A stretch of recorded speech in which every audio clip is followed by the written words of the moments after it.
आज हमारा स्टैटिस्टिक्स का लास्ट चैप्टर है प्रोबेबिलिटी। प्रोबेबिलिटी क्या होती है?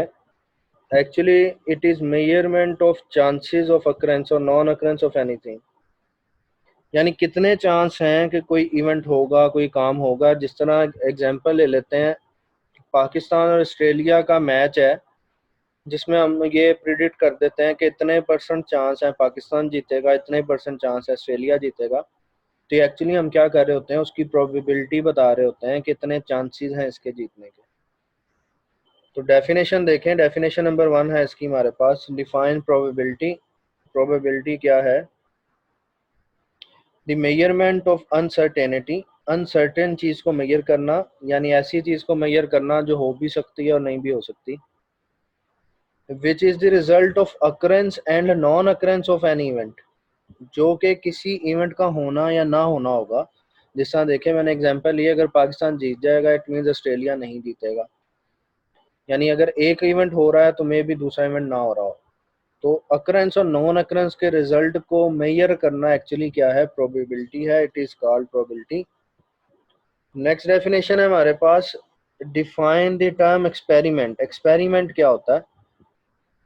तो डेफिनेशन देखें, आप प्रोसेस, ये एक अमल है बाय विच, जिसके जरिए वी गेट सम रिजल्ट, कोई रिजल्ट हासिल करते हैं, इस कॉल्ड एक्सपेरिमेंट, उसे हम एक्सपेरिमेंट कहते हैं। डेफिनेशन नंबर 3 है हमारे पास, define the term random experiment. Random experiment क्या होता है?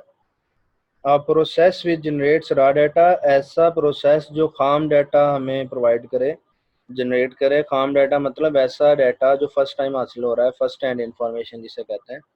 जैसे एग्जांपल लिखी है, रोलिंग ऑफ डाई। डाई कहते हैं लूडो के दाने को। जब हम लूडो का दाना रोल करेंगे तो हमारे पास कोई ना कोई रिजल्ट आएगा, तो उस रिजल्ट को हम कहते हैं रॉ डाटा। और जो हम काम कर रहे हैं ये हो जाएगा हमारा रैंडम एक्सपेरिमेंट, क्योंकि इसका आंसर रैंडमली आएगा। 1 भी आ सकता है, 2, 3, 5, 6 तक आ सकता है लूडो के दाने में।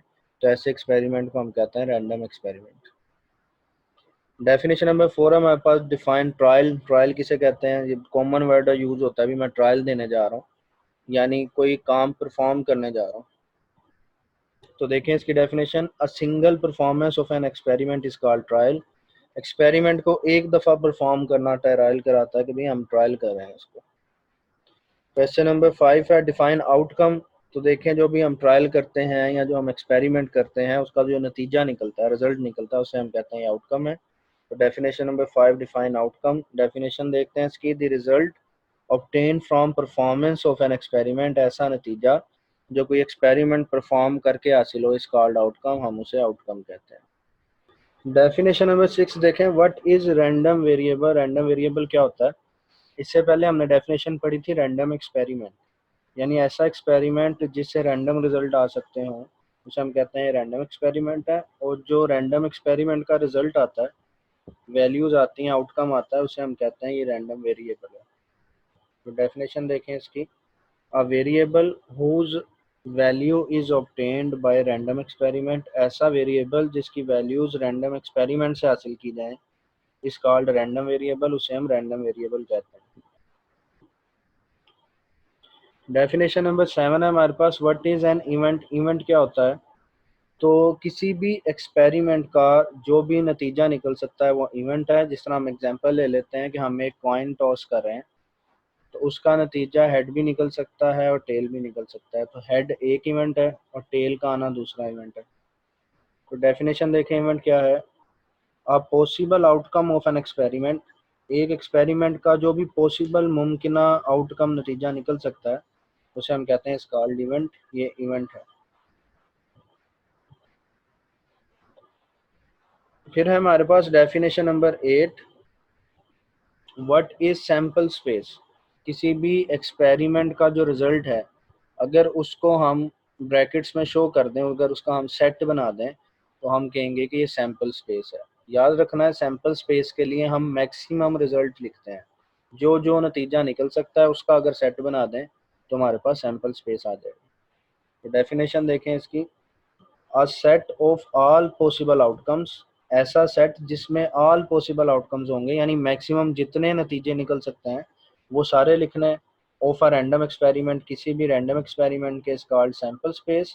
It is denoted by S, और इसे हमेशा हम एस से शो करते हैं। डेफिनेशन नंबर 9 है हमारे पास, make sample space for a coin toss. एक कॉइन टॉस किया है, बताएं उसका सैंपल स्पेस क्या होगा। तो अभी हमने पढ़ा कि सैंपल स्पेस को एस से शो करते हैं और इसमें मैक्सिमम रिजल्ट होते हैं। तो एक कॉइन के जो मैक्सिमम रिजल्ट हो सकते हैं वो एच हो सकता है फॉर हेड और टी हो सकता है फॉर टेल। तो देखें इसका आंसर क्या है, S equals to H and T. तो दो ही रिजल्ट इसके मैक्सिमम निकल सकते हैं। तो एक कॉइन का जो सैंपल स्पेस होगा वो हेड और टेल होगा।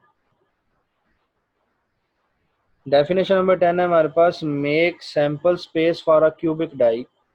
यानी जो क्यूबिक डाई है, लूडो का दाना है, उसका सैंपल स्पेस बताएं। तो आपको अंदाज़ा होगा कि उसमें जो रिजल्ट मैक्सिमम निकल सकते हैं वो 1 से लेके 6 तक निकल सकते हैं। तो इसका सैंपल स्पेस देखें क्या होगा, एस इक्वल्स टू 1 2 3 4 5 एंड 6। तो यहाँ तक इसके मैक्सिमम रिजल्ट निकल सकते हैं, इसलिए इसका जो सैंपल स्पेस का सेट होगा उसमें 1 से लेके 6 तक वैल्यूज होंगी। हाँ जी, डेफिनेशन नंबर 11 है, डिफाइन सैंपल पॉइंट। डेफिनेशन देखें इसकी। इससे पहले हम पढ़ चुके हैं सैंपल स्पेस। सैंपल स्पेस में हमने पढ़ा था किसी भी इवेंट के मैक्सिमम आउटकम, मैक्सिमम रिजल्ट्स जो निकल सकते हैं, अगर हम उसका सेट बना लें तो उसे हम कहते हैं सैंपल स्पेस है। तो सैंपल पॉइंट क्या होता है कि अगर आउटकम्स हम देख लें, उनमें से कोई एक एलिमेंट ले लें या उनमें से कोई एक रिजल्ट देख लें, तो उस एक रिजल्ट को या एक आउटकम को हम कहेंगे ये सैंपल पॉइंट है। तो डेफिनेशन देखें इसकी, each element of sample space is called sample point. जो सैंपल स्पेस हमारे पास बन जाती है जिसमें मैक्सिमम आउटकम होता है, उसका जो हर एक एलिमेंट है उसे हम कहेंगे कि ये सैंपल पॉइंट है। फिर हमारे पास definition number 12, define simple event. Simple event क्या होता है, an event consist of only one sample point of sample space is called simple event. कहता है ऐसा इवेंट जिसकी सैंपल स्पेस जब बने तो उसमें एक ही पॉइंट आए, यानी एक इवेंट आए। It is also called elementary event, इसे हम एलिमेंट्री इवेंट भी कहते हैं। तो देखें डेफिनेशन नंबर 13 है हमारे पास, डिफाइन कंपाउंड इवेंट क्या होता है। सिंपल इवेंट में देखें एक सैंपल पॉइंट था, तो कंपाउंड इवेंट में एक से ज्यादा सैंपल पॉइंट होंगे। कहता है if event consist of more than one sample point of sample space, अगर जो इवेंट है उसमें सैंपल स्पेस के एक से ज्यादा पॉइंट बन जाएं, इज कॉल्ड कंपाउंड इवेंट, तो उसे हम कंपाउंड इवेंट कहते हैं। डेफिनेशन नंबर 14 है, व्हाट इज इम्पॉसिबल इवेंट। देखें an event consist of no sample point of sample space. कहता है ऐसा इवेंट जिसमें कोई भी सैंपल पॉइंट ना बनता हो, ऐसे इवेंट को हम कहते हैं ये impossible event. Define sure event. Sure event क्या होता है, ये इम्पॉसिबल इवेंट का ऑपोजिट होगा। An event that consist of all the sample points of sample space, जिसमें सैंपल स्पेस के सारे ही पॉइंट्स आ जाते हो, उसे हम कहते हैं कि श्योर इवेंट है। तो सम अप कर लेते हैं। डेफिनेशन नंबर 12 में हमने पढ़ा कि सिंपल इवेंट क्या है, 13 पढ़ा कंपाउंड इवेंट क्या है, 14 पढ़ा इम्पॉसिबल इवेंट क्या है, और 15 पढ़ा हमने श्योर इवेंट क्या है।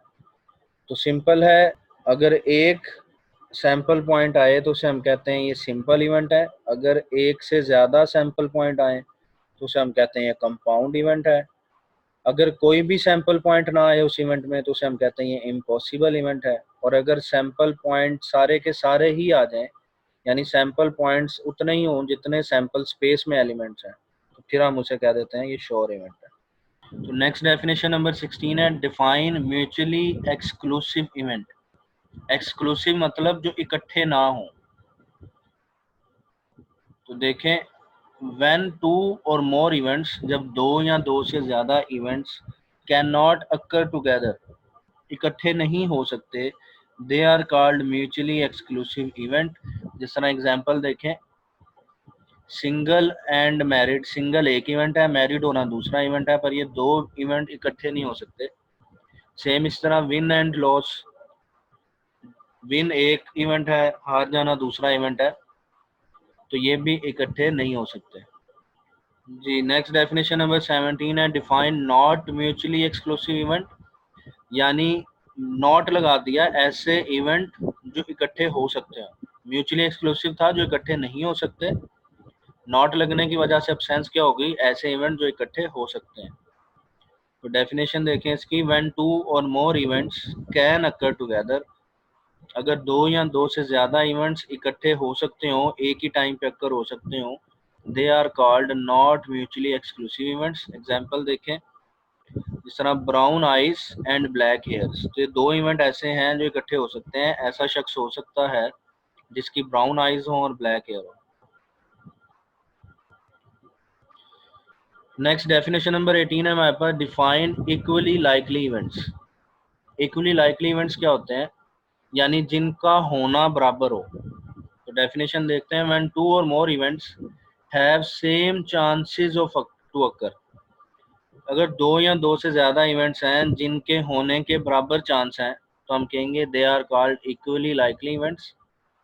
एग्जाम्पल देखें, head and tail in tossing a coin, जब हम एक कॉइन टॉस करते हैं तो हेड के आने के भी 50% चांस है और टेल के आने के भी 50% चांस है। क्योंकि इन दोनों के आने के चांसेस इक्वल हैं, तो हम ये कहेंगे कि ये इक्वली लाइकली इवेंट है। तो देखें definition number 19, define dependent event क्या होता है, ऐसा इवेंट जो दूसरे पे डिपेंड कर रहा हो। तो डेफिनेशन देखते हैं, व्हेन टू और more events have effect on happening और non happening of each other, कहता है अगर दो या दो से ज़्यादा इवेंट हैं जो दूसरे के होने या ना होने पे डिपेंड कर रहे हैं, they are called dependent events, तो हम कहेंगे डिपेंडेंट इवेंट है। एग्जांपल देखें, जिस तरह ताश खेलते हैं 52 कार्ड्स होते हैं, तो कहता है if two cards are drawn from pack of 52 cards, 52 cards में से हमने दो पत्ते निकाल लिए, and first card is not replace in the pack, और पहला कार्ड जब निकाला था उसको वापस नहीं रखा, दे आर डिपेंडेंट इवेंट। तो ये डिपेंडेंट इवेंट होंगे, क्योंकि देखिए जब हम फर्स्ट कार्ड निकालना था तब हमारे पास टोटल कार्ड थे 52, एक कार्ड निकालने के बाद अगर हम वापस नहीं रखते तो दूसरा कार्ड निकालने से पहले अब हमारे पास रिमेनिंग जो कार्ड्स हैं वो 51 रह गए हैं। इसका मतलब एक कार्ड के निकलने से दूसरे का रिजल्ट असरअंदाज हो गया, अफेक्ट हो गया। तो ऐसे इवेंट को हम कहेंगे ये डिपेंडेंट इवेंट है। तो डेफिनेशन नंबर 20 हमारे पास, डिफाइन इंडिपेंडेंट इवेंट क्या होता है। तो डेफिनेशन देखें, टू और more events have no affect on happening और non happening of each other, they are called independent event.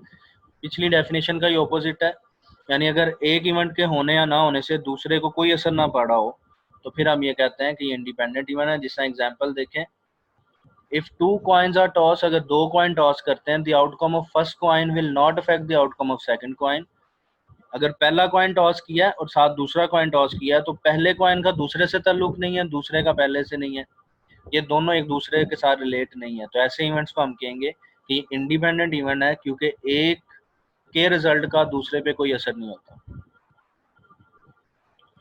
Definition number 21 है हमारे पास, डिफाइन कलेक्टिव एग्जॉस्टिव आउटकम या इवेंट। तो एग्जॉस्टिव इवेंट क्या होते हैं देखें, if outcomes are consist of the entire sample space, they are called exhaustive event या आउटकम। कहता अगर जो हमारे पास रिजल्ट आ रहे हैं, आउटकम आ रहे हैं, वो बराबर हैं सैंपल स्पेस के। सैंपल स्पेस हमने पढ़ा था कि मैक्सिमम जो भी नतीजे निकल सकते हैं किसी भी रिजल्ट के, उसका सेट को हम कहते हैं सैंपल स्पेस है। तो कहता है अगर उतने ही हमारे पास आउटकम आ जाएं किसी इवेंट में तो हम कहेंगे ये एग्जॉस्टिव इवेंट है।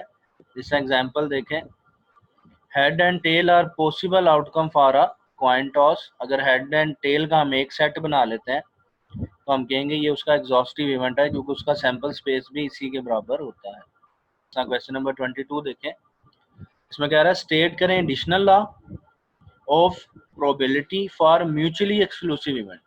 तो म्यूचुअली एक्सक्लूसिव इवेंट्स के लिए जो एडिशनल लॉ है वो क्या होता है, probability of A event union B event equals to probability of A plus probability of B. तो आपको याद होना चाहिए कि अगर म्यूचुअली एक्सक्लूसिव इवेंट के है तो फार्मूला होगा ए प्लस बी, यानी ए की प्रोबेबिलिटी इवेंट की प्लस बी प्रोबेबिलिटी की इवेंट। क्वेश्चन नंबर 23 है स्टेट एडिशनल लॉ, ये भी एडिशनल लॉ ही है ऑफ प्रोबेबिलिटी, लेकिन अब ये इवेंट हो गया नॉट म्यूचुअली एक्सक्लूसिव। तो अगर नॉट म्यूचुअली एक्सक्लूसिव इवेंट आ जाए तो उसके लिए देख लें, स्टार्ट तो वैसे ही रहेगा probability of A union B equals to probability of A plus probability of B, ये भी सेम है, प्लस आगे इजाफा हो जाएगा minus probability of A B के। तो ये फार्मूला आपने याद रखना है। अगर नॉट म्यूचुअली एक्सक्लूसिव इवेंट कहे तो साथ प्रोबेबिलिटी ऑफ ए बी का इजाफा कर देना आपने, और अगर म्यूचुअली एक्सक्लूसिव इवेंट कहे तो probability of A plus probability of B तक रहेगा। क्वेश्चन नंबर 24 है, अब है multiplication law. State multiplication law of probability for independent event. Independent event के लिए क्या होगा, तो देखें जब मल्टीप्लिकेशन लॉ आ जाएगा तो आपने probability of A intersection B लिखना है, और फार्मूला क्या होगा इसका, probability of A multiply by probability of B, दरमियान में डॉट है, डॉट मींस मल्टीप्लाई। और क्वेश्चन नंबर 25 है, state multiplication law of probability for dependent event अगर आ जाए तो क्या होगा, तो देखें साइन इसका भी वही है, इंटरसेक्शन के साथ A intersection B is equal to probability of A multiply by probability of B divided by A. तो ये फार्मूले आपने याद रखने हैं। नॉर्मली जो है 3 वैल्यूज यूज हो रही हैं, उनमें से कोई एक मिसिंग कर देगा, 2 आपको बता देगा, तो आपने वैल्यूज पुट करके सोल्व भी करना हो सकता है, तो प्लस वो फार्मूला भी आपसे पूछ सकता है। तो शॉर्ट क्वेश्चन आपने इस तरह से ये वाले तैयार कर लेना। यहीं तक हमारा ये चैप्टर था।